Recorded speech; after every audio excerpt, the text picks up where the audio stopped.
Hello, everyone. Welcome to this week's fireside chat with Erik. We are so excited for him to be here today again with us. And this is, his second fireside chat. And today we're going to be talking about rebirthing and how to deepen our practice with our breath. So I'm going to go ahead and invite Erik to be here with us today. And welcome, Erik. We're happy to have you back. Hey, thank you so much. It's nice to be here. Yeah. We would love for you to share a little bit about your journey with breath work and, consciousness and healing. If you can share a little bit about that, and then we'll dive into the rebirthing breath work. Cool. So I had been interested in spirituality and raising what some people call the Holy Spirit or Kundalini.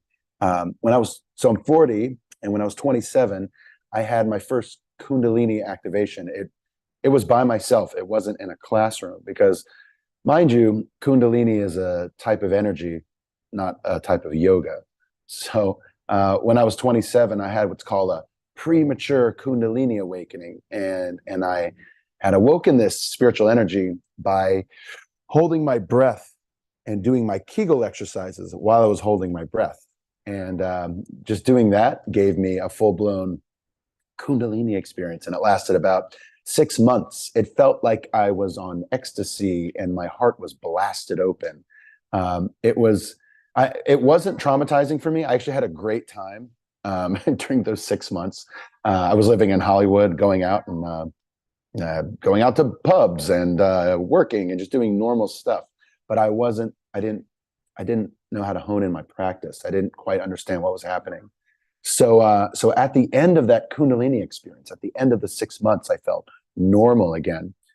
What I asked myself was, well, how do I get it back?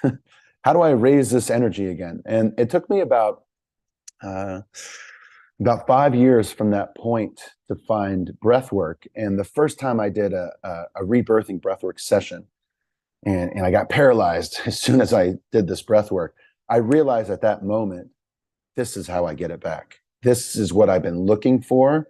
And the moment I did my first breathwork session, I said, I want to teach this to everybody.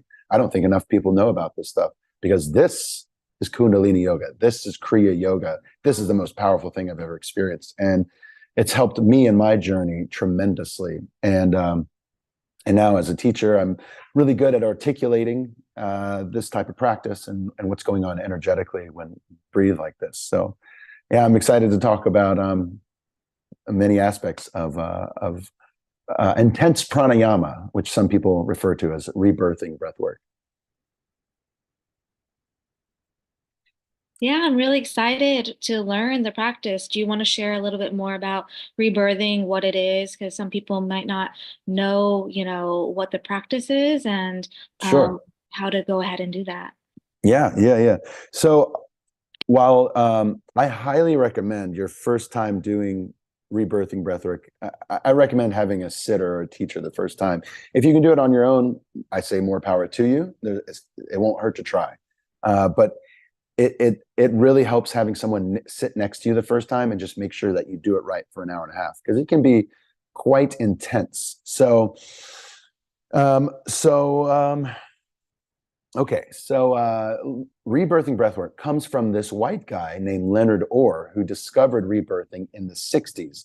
Now, Leonard Orr, he had some experiences in his sauna and in his warm bathtub where he accidentally passed out and felt like he was coming out the womb again. And he was like, wow, I'm having a psychedelic experience sober, coming out my mom's womb again. I'm having a rebirthing experience. So Leonard Orr went to Harikan, India. It's his ashram in India.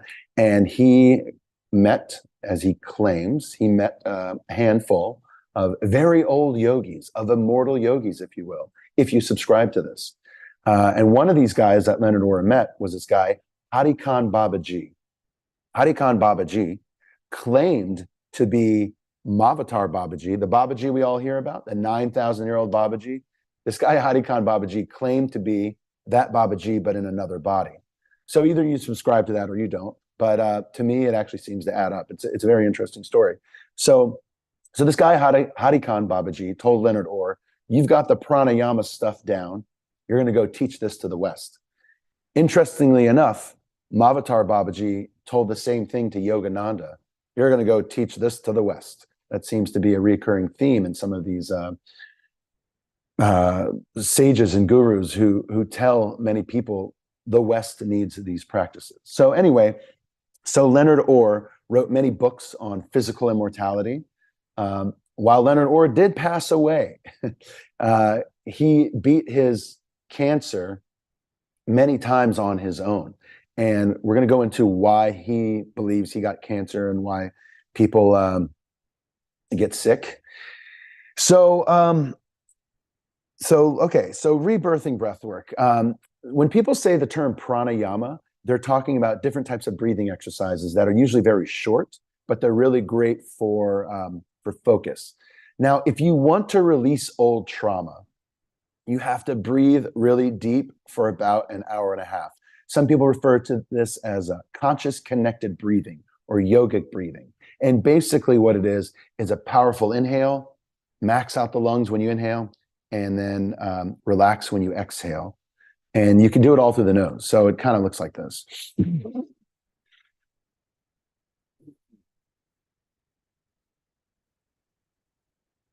Easy to learn, hard to master. It's just deep breathing for an hour and a half. So the first, when you do a rebirthing session, which is an hour and a half of deep breathing, the first 30 minutes tend to be quite boring.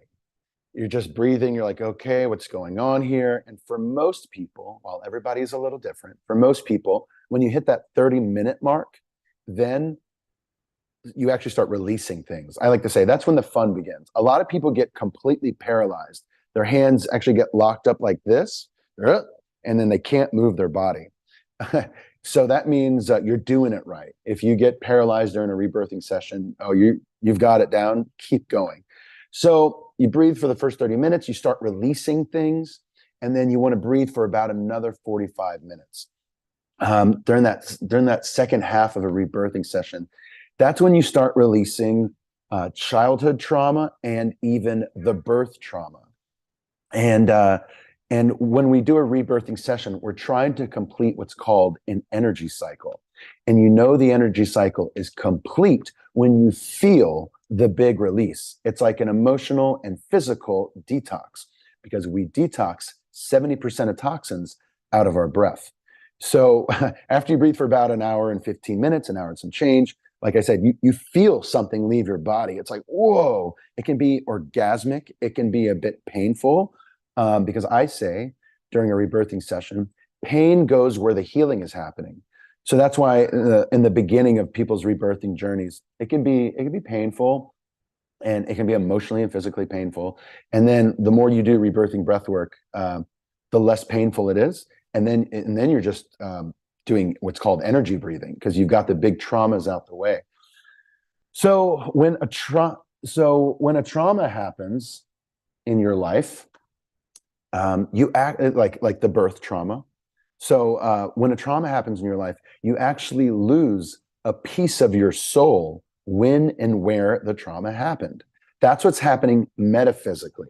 What's happening physically is that you receive a blockage in your body. So when people do deep breathing for an hour and a half, they naturally go to where the trauma happened. Their spirit just goes there. It just knows what to do because your spirit consciousness is intelligent in its own way.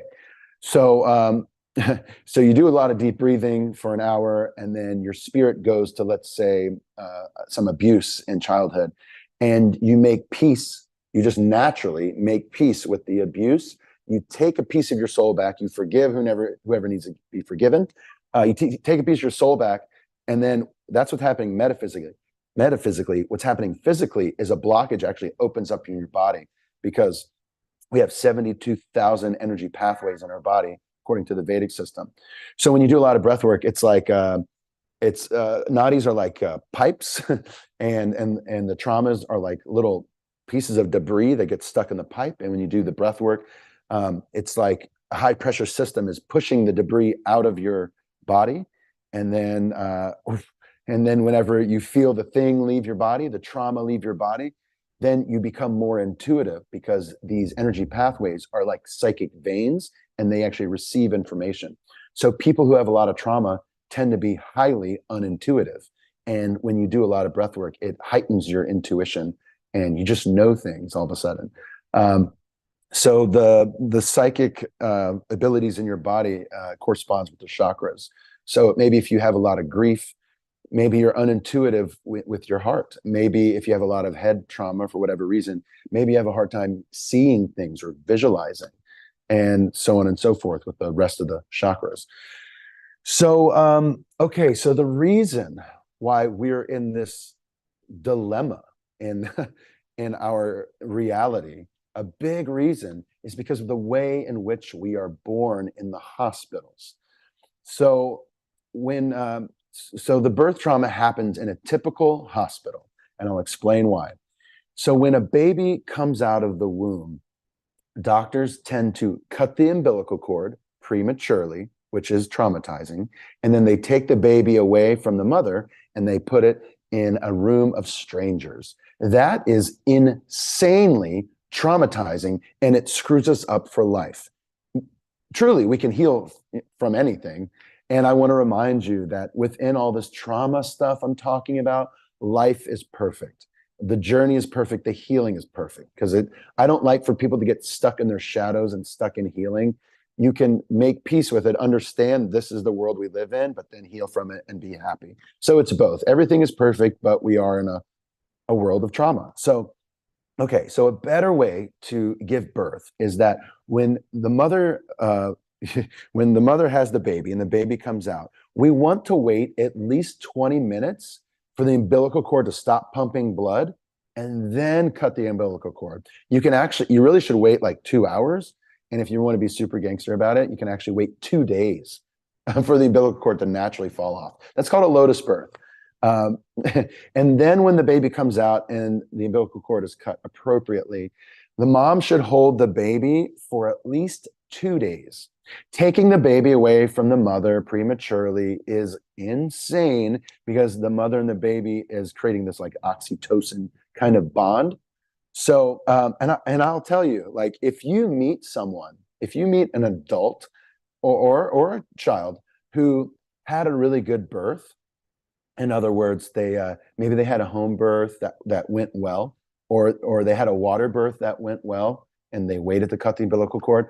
If you view these people, if you talk to these people who had a great birth, they are smarter, taller, kinder. They have better focus. They're just nice, evolved people. So, I mean, they're amazing. I've met children and people who had good births, and they're just the sweetest, nicest, kindest, in tune people I've ever met. And for the rest of us, we have a lot of healing to do. Personally, I am a C-section baby. And C-section babies, well, we have all kinds of issues. I mean, I'll read it. So this is one of Leonard Orr's books right now. I'll just read what he says about cesarean babies. Cesarean babies find it difficult to make decisions. They have problems receiving help, but need it desperately at the same time. That's so me. The cesarean babies insist on doing things by themselves in an unconscious way to prove that they can make the passages through the birth canal. Yeah, I'll take it. At the same time, they have a tendency to attract people or circumstances that get in the way, or might end up having someone help them or rescue them. Maybe I've done that, but I've done a lot of breath work, so I've worked through a nice chunk of my birth trauma. Cesarean babies have difficulties in completing things. Oh yeah.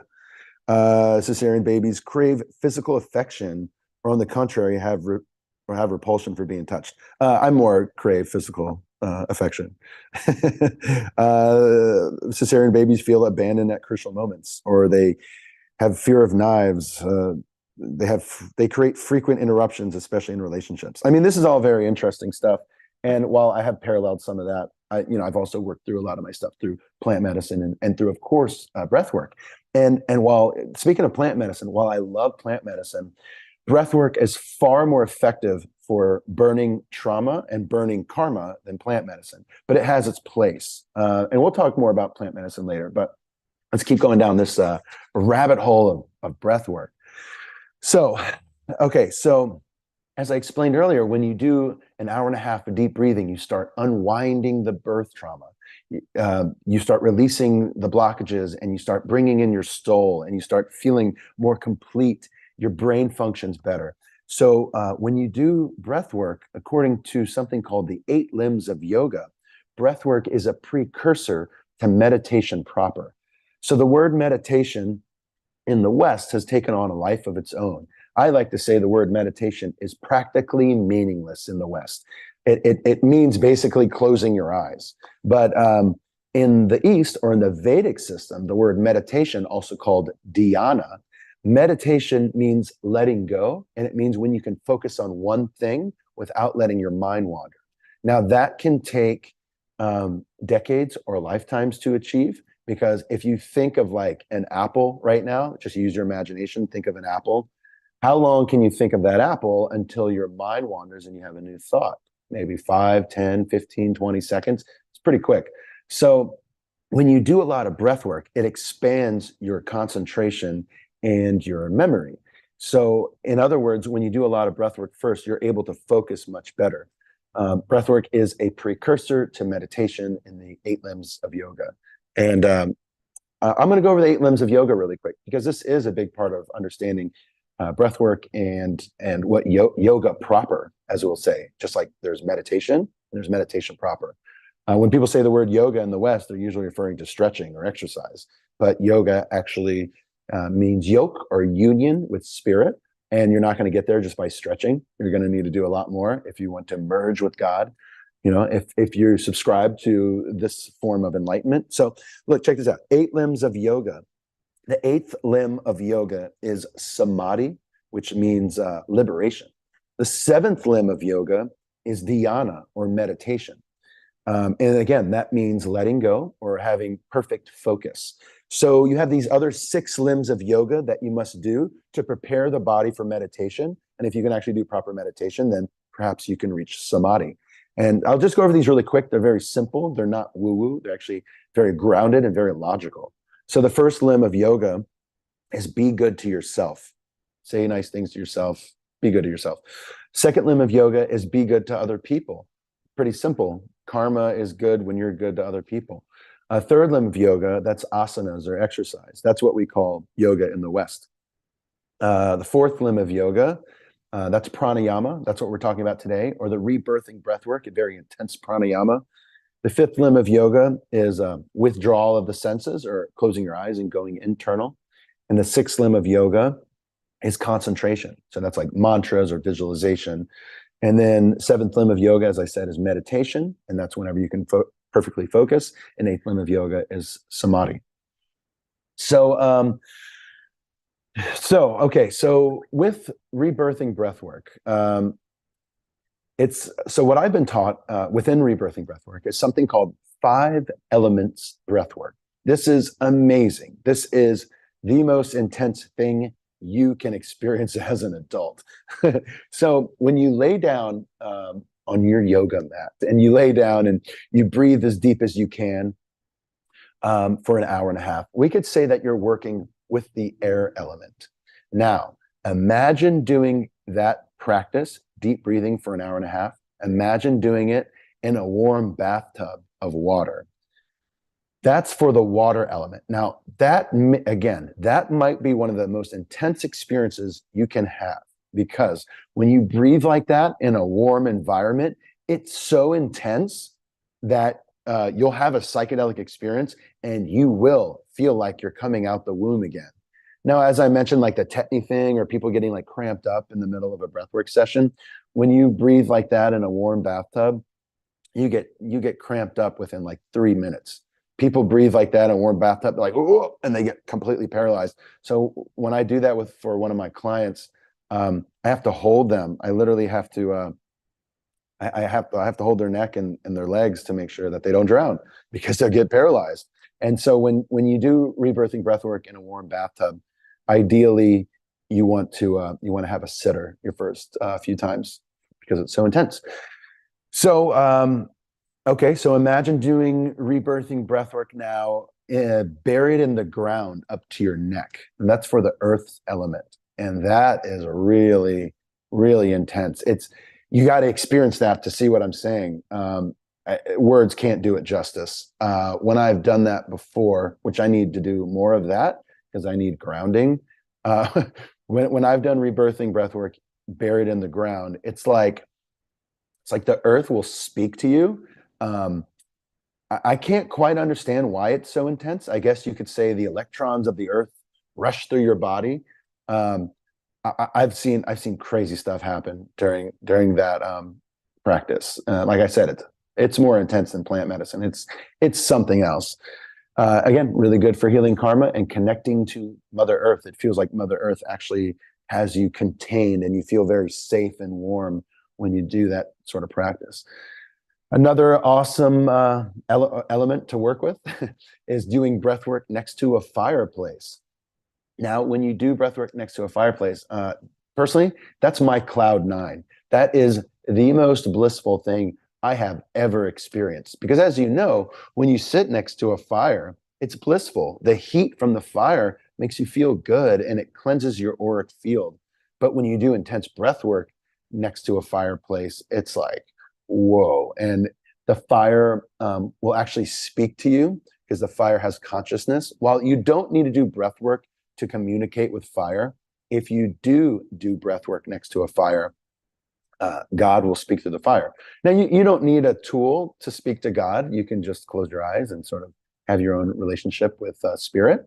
But fire is the most etheric thing on the human plane. And one reason we're in this situation in the world with a lot of pollution and it is because of the misuse of fire, from our phones to gasoline in cars to coal burning plants, etc. The way we're using fire is pretty gnarly.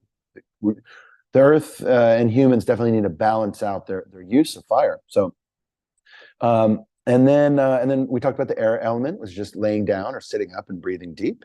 And then for the ether element, the fifth chakra or the fifth element, you can do breath work in a hammock or suspended in the air.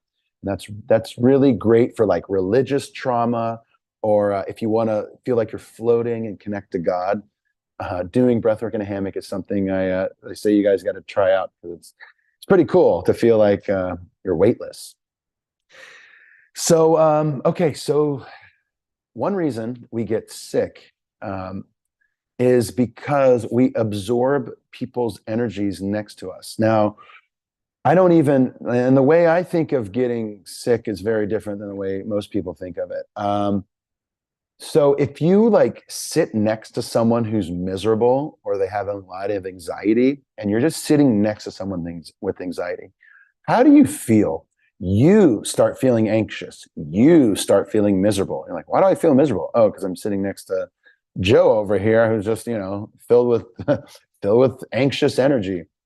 So the energy that we give off to everyone, we can define that as EEP, or emotional energetic pollution. So my school of thought is we don't get sick because we like catch a cold. That's not the way I think. I think we get sick because we're absorbing so much EEP in our body that it gets like built up, and eventually we just like our body needs a detox. So we catch a cold or a flu or whatever. But the truth is, from my perspective, if you are constantly cleansing your body with breath work, fasting, bathing, sitting next to a fire, you'll cleanse your energy faster than you can absorb it. And in theory, you could potentially never get sick. So our auric field, right? It's the toroidal field that goes over our body. And inside our body, we accumulate other people's DNA, just by sitting next to them. And there's two ways to cleanse our auric field. There's only two ways that really, really work. And one of those ways is bathing in salt water. And the other way is sitting next to a fire. That really cleanses. And so you can mix that with the breath, right? So you can do breath work next to a fire, or you can do breath work in a warm bathtub. So, so emotional energetic pollution. Um, it's one of the like, so I'm sure we've all traveled on planes, right? Leonard Orr believed that, and this is for you to discover, so all things that I'm saying, check in with yourself. It's all about what you believe. But Leonard Orr believed that um, the jet lag doesn't exist. He thinks that people feel really weak after traveling because we absorb everybody's EEP while being on the airplane. You're on this closed up area on an airplane, and you're just absorbing everybody's as he calls it, concentrated yuck. So that's why after a plane, you breathed in hundreds of people's stuff without any ventilation. You get off a plane, you're like, whoa. But I can tell you this: after any time I've ever traveled and I go swim in the ocean or I go do some breath work next to a fire, I feel fantastic. I'm like, wow, I guess I don't get a jet lag. So jet lag very well could be just accumulated emotional energetic pollution. And a lot of people, and another example of EEP, it's people who work in convalescent homes. And while that is a really great thing to do to help people transition and help people on their way out, if you don't constantly cleanse your auric field, you actually will like start getting sick, just like the people you're around. And sometimes people even die from diseases that these old people had. And you can't catch cancer. It doesn't exactly work that way, but you do absorb their energy that gave them cancer, especially if you spend a lot of time around certain sick people. And I've spent time around sick people. I know what that's like, and I know how heavy that can be. And I know that, and my whole point for talking about this is just make sure that you do a lot of bathing, that you sit next to a fire as much as you can. I know it's hard to sit next to a fire uh, living in a city. I know that's a difficult thing, but Leonard Orr said that if you live in like an apartment or something, and you want to work with the fire, but you don't have a fireplace, he said you could get like 12 candles, light them all up, and if you can feel the heat from the fire, then it's cleansing your auric field. So let me see how much time we got. Cool, cool. So, okay, so I want to talk about a particular plant medicine that I've been working with that goes right along with all of this rebirthing stuff and healing the subconscious mind. So there's this mushroom that's legal. It's called the Amanita muscaria, and it's the mushroom emoji on your phone. It's the red mushroom with the white dots. So it's legal. It's starting to catch on, and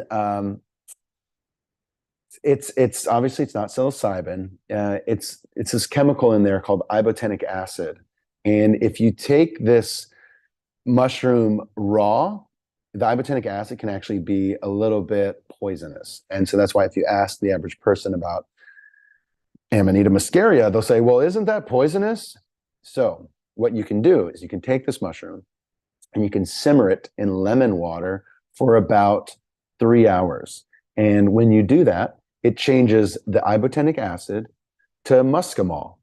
And and so muscimol is maybe one of the most healing chemicals I've ever experienced in my life. And so what muscimol does is that it puts you to sleep. It's a sleep aid. And and so I've had, because of my birth trauma, I've had issues sleeping. Just to talk about the birth trauma a little bit, I just want to digress just a little bit. I'm a C-section baby, as I mentioned, but I'm also a late baby. So in other words, I didn't want to come out of the womb. And people who don't want to come out of the womb have a very hard time waking up in the morning, which is kind of funny. People have smooth, easy births. They're able to wake up very easily in the morning because the bed that we sleep in, it emulates the womb space. So every morning when you wake up, it's a lot like coming out the womb again.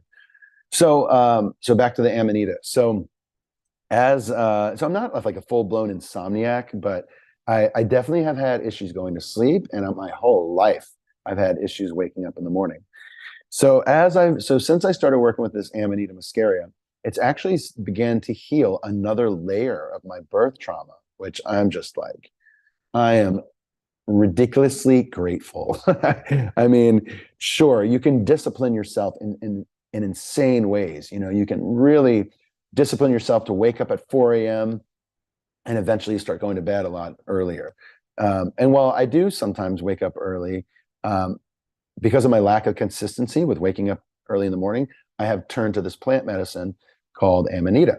And whenever you simmer it in lemon water, it's called decarboxylation, or we just call it decarbing for short. So when you decarb this Amanita and you take it early enough in the night, then you go to sleep really deep, and and then you wake up super early, very empowered. Now, I mentioned earlier that breath work is filled with Kundalini energy, or the Christians call it the Holy Spirit. But Amanita muscaria is actually filled with Kundalini energy, believe it or not. It's something you have to experience for yourself.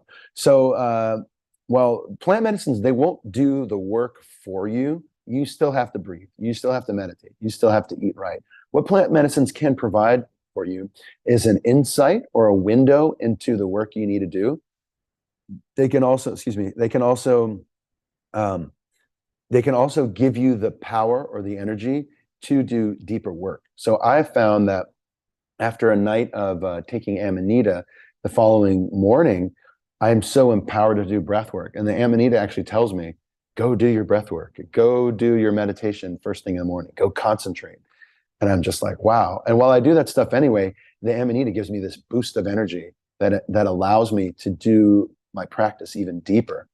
A lot of plant medicines, people get, I have so much respect for ayahuasca and mushrooms and iboga and like things like this, because they're very etheric, and a lot of depending on the person, but a lot of people have a hard time grounding after they take a high dose of psychedelic medicine.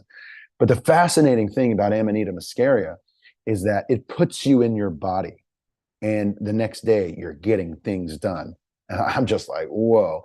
So it's similar in some ways to Wachuma, which is, San Pedro. And so plant medicines that are that are cactuses, those are initially super grounding. Mescaline or San Pedro, it's grounding because it's a cactus, so it's very connected to the earth. So that's why a lot of people I know in our communities, they've been really called to Wachuma because they feel like they get more things done, and they're just like, I'm in my body. So again, Amanita muscaria puts you in your body in a really fascinating way. And I've only been working with it for about a year now, and it's helping me tremendously. But I'm at the baby stages. I'm only at the beginning, and what a journey! What a journey! This is becoming. And I'm also an expert on Amanita muscaria, so I could talk about that for a long time. But let's keep going. So the Amanita, it's another reason it sort of parallels the whole breathwork thing is because it's a lot like being in the womb space. When you take this Amanita at night, a lot of people report feeling like they're in a big watery, floaty room, like the womb room or your mother's womb. So yeah, if you decide to take this medicine, you're going to find yourself being more just more energized. And I want to let you guys know that while Amanita muscaria in its raw form, it's not FDA approved. Air One, we all shop at Air One occasionally, right? Air One has the very first FDA approved Amanita product, and it's already decarbed. It comes in a little tincture, and the name of this product is called Calm. So if you want to experience Amanita for yourself, go to Air One, get a bottle of Calm, take it before bed, and you're going to sleep super deep, and you're going to wake up the next day feeling super motivated. So anyway, I don't work for that company. I just want to promote this amazing plant for everyone. Can I interrupt real quick? Yes, Because absolutely. Please. I would love for us to do a rebreathwork practice if Okay. possible. Okay, sure. And then also Ruby had a question on what the name of the book is, the one that Oh, you're referring to, Leonard Orr's book. okay. Yeah, cool. All right. So the first one I want you guys to read, if you write me on WhatsApp, I can actually send you a PDF so you can get started. The first one is called Breaking the Death Habit, the Science of Everlasting Life. So this is really fun. This is about working with the elements, the breath work, the emotional energetic pollution, and it's also about Leonard Orr hanging out with these immortal yogis. So he talks about immortal yogis in this book, which is really amazing. The second book from Leonard Orr is called Manual for Rebirthers. So this one is more about like this is a lot about the birth trauma, and it's a lot about what happens when you start healing the birth trauma and the different aspects of like the different kind of birth traumas and the different personality defects that you receive from different sorts of birth traumas. And I mean, so that this one I don't have on PDF, but again, write me and I'll send you a few books on the subject at hand, and I'll send you some videos as well. So, okay, so a full rebirthing session, it takes an hour and a half. But what we can do is do 5 minutes of conscious connected breathing together. So maybe some of you guys have done Wim Hof breathing before. So Wim Hof is kind of like conscious connected breathing, but with breath holds, and we call that retention. So I love stuff with retention, but the whole idea of rebirthing breathwork is that there's no retention. So like if you're a kid and you start getting your first traumatizing moments in your life, and someone might say something like, your brother was just in a car accident, what do? And you hold your breath. You're like, oh my God, you hold your breath. And then all of a sudden your breathing pattern starts getting messed up by life.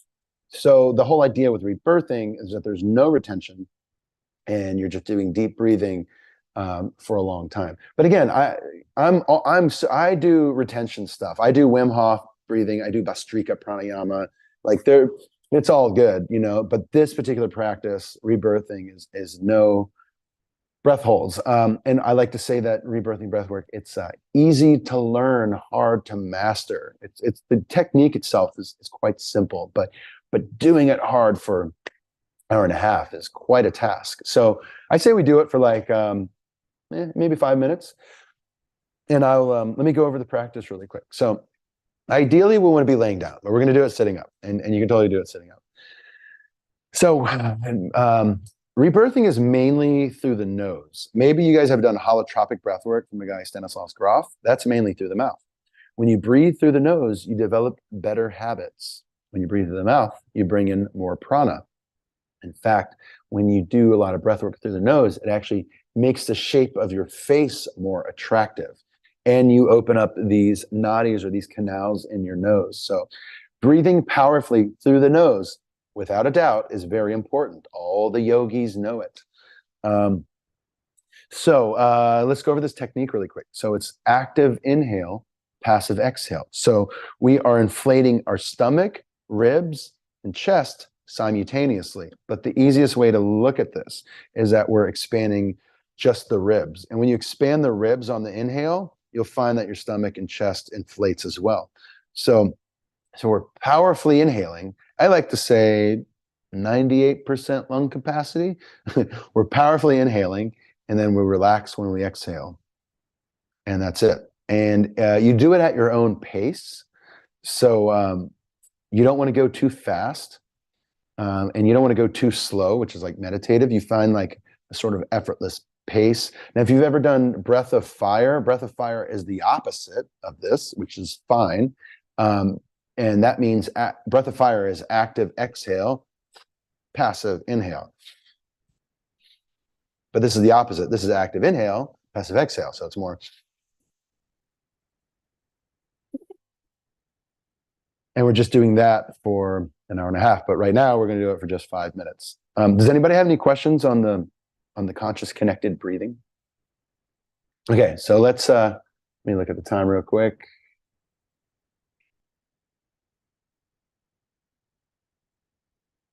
Sweet.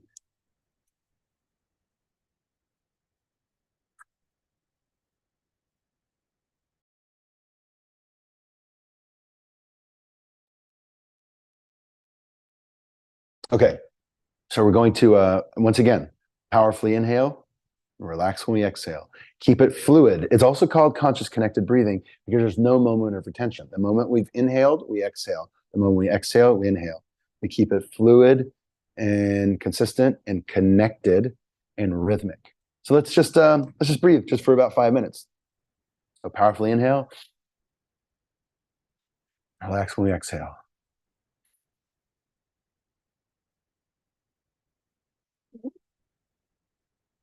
It can be quite boring, but just keep breathing, and you could even feel a little bliss as we do this.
Keep expanding the lungs to the max. Powerfully inhale.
Let's just do one more minute of powerful breathing. Remember, max out the lungs when you inhale and relax when you exhale.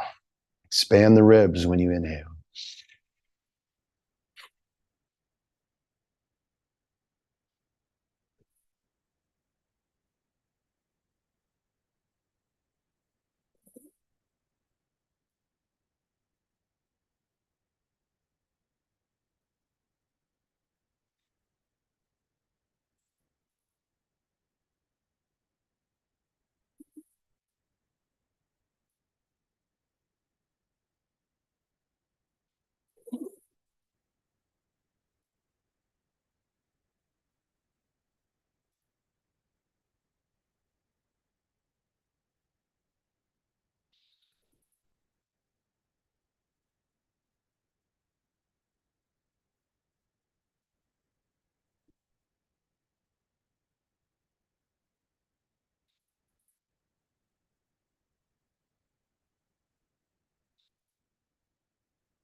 All right, take one more deep breath.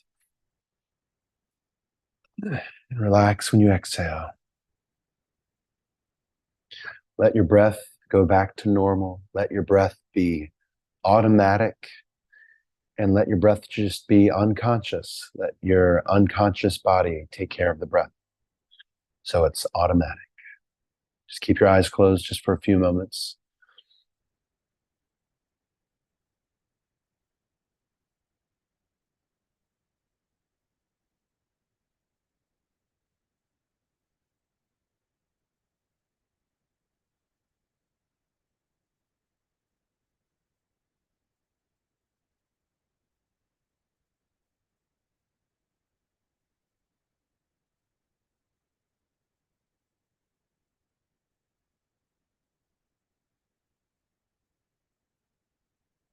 So imagine doing that for an hour and a half.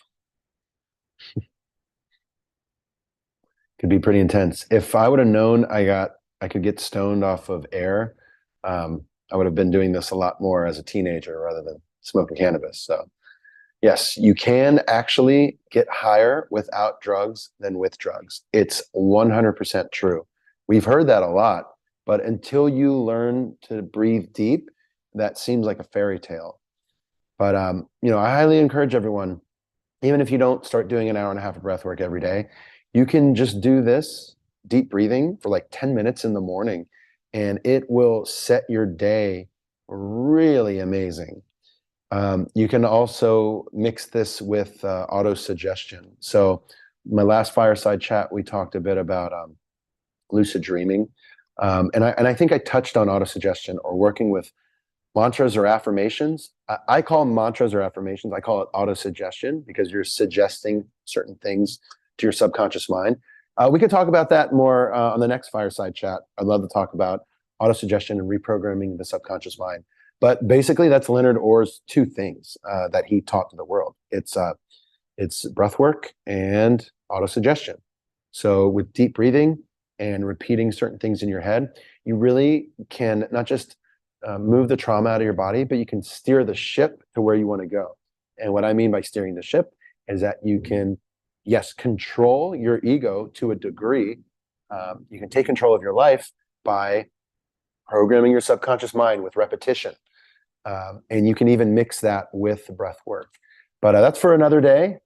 And that was really fun. I really enjoy this work. I love talking about breath work and Kundalini and the power of our breath. And as Wim Hof says, get high on your own supply. and again, I love plant medicine, but I'm going to tell you guys this. I've known now, including myself, 3 people who did ayahuasca to the point where I had told them, "You're done with me, use your breath."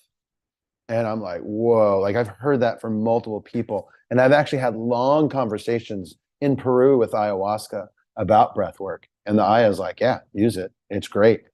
I'm here if you need me, but also use your breath because you have your own DMT supply that's infinite, and without the breath work, it's really hard to tap into those states of consciousness. But with breathing enough, we actually are able to release DMT in our heads without doing a lot of deep breathing.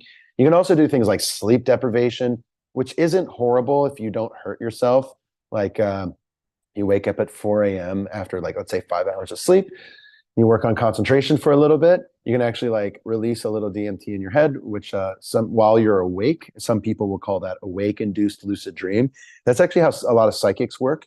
They know how to just go into like an altered state just by closing their eyes. And for the rest of us who our brains don't work that way naturally, we need breath work. And that's why I'm so grateful for this practice. I'm so grateful that this practice came into my life and that I'm able to share it with all you beautiful people. So thank you so much for having me, and thank you for listening. And by the way, I think I forgot to say the name of my company. My name's Erik Casano. I run a wellness brand called Aquarian Alchemy, and we mainly focus on breathwork and lucid dreaming. That's perfect. And we have one last question from AJ, and then we'll wrap it up. But she asked, Cool. what breathing pattern / timing have you found to be the most effective for quieting the mind and slipping into a relaxed and sleep state? Yeah, it's a great question. I would say it's rebirthing. And I know that breathing deep for an hour and a half before going to bed is quite a task.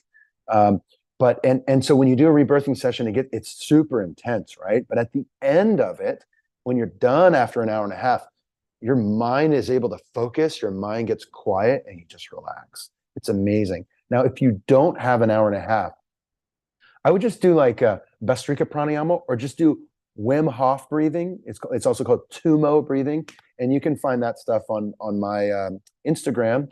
I do a lot of Bastrika pranayama, or you can go to Wim Hof's YouTube and check out how he teaches Tumo breathing, and that just takes like 5 or 10 minutes. So again, if you don't have an hour and a half, do Bastrika pranayama or Wim Hof breathing. The name of my Instagram, it's my name. It's at ErikCasano. And there's a link for my company on Put it that. in the chat, and then Okay. and then if you want to just put it in the chat, and then Okay. you can also reach out to Erik via WhatsApp as well too. So thank you guys so much for this beautiful practice. Thank you everyone for joining us. Thank you, Erik, for sharing your wisdom and knowledge with everyone here. We're super grateful. I feel totally relaxed. I feel like I need another nap until 10 a.m.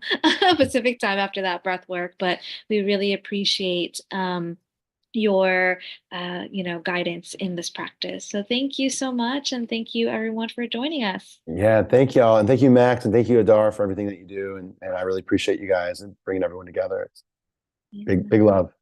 Thanks, Erik. Thanks, Minling. Bye, everyone. Yeah, thank you.